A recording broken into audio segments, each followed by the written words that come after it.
The real Mona Lisa painting, it is not. Nor is this your typical art exhibit and museum patrons. But this Lego interpretation of the Mona Lisa and other famous artworks, recreated by Nathan Sawaya, the Leonardo da Vinci of Lego art, might be as good an introduction to art history as any, especially for the uninitiated. How do you talk to a 5-year-old about the Mona Lisa or the Venus de Milo? Well, maybe if they see them built out of a toy they're familiar with, it at least opens the door. Now they see it as a work of art, and that's how you start the conversation. Nathan Sawaya's The Art of the Brick traveling exhibits have been generating new conversations about what constitutes art, drawing over 10 million viewers across the country and internationally. I had families tell me that they'd never been to an art museum before, and here they were because of this art. As an art medium, it makes the art very accessible because it's something so many people are familiar with. Almost everyone has snapped a Lego brick together, or maybe they've stepped on their kid's Lego brick, but people know Lego, and that makes the art very accessible. Hooked on Lego for entertainment as a child, his passion followed him to college, law school, and as a creative release from his corporate attorney work, until he started showcasing some of his creations online.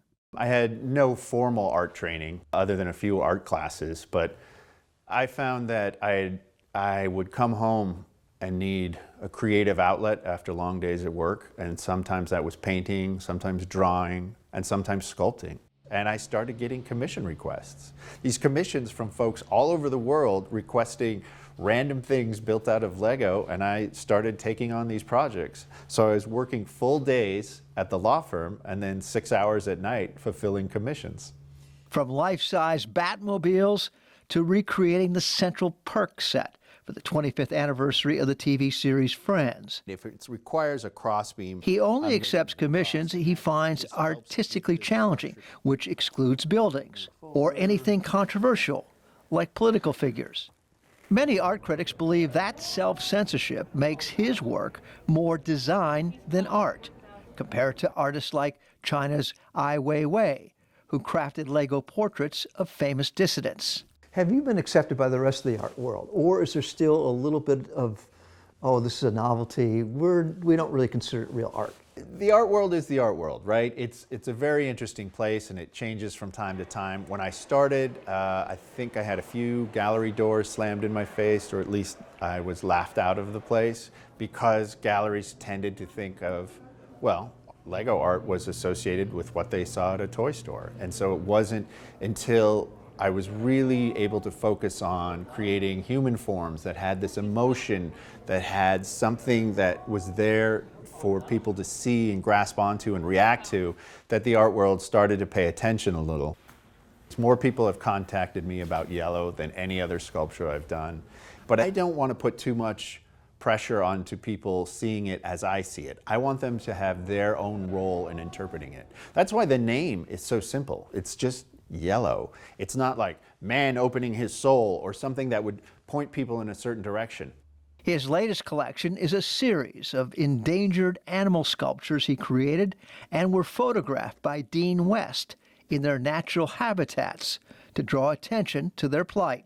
Our feeling was if we don't do enough to save the planet, all we're going to be left with are plastic animals. They're saying there's 20 billion Lego bricks are made every year. They're made out of plastic. Okay. What's the sustainability issue here? I mean, here's the great thing about Lego, right? Is that this toy, my parents had this toy, and when they snapped those bricks together with my bricks that snap together with kids' bricks today, they all are still playable, right? They all still snap together. And so it's not something that's going into landfills. It is continued to be played with. I have 2 grandsons, and they're playing with Legos all the time. Right. And I'm stepping on them all the time. And after they've done the initial assembly of the set, then it falls apart. Right. They've lost the bags. They don't have the instructions.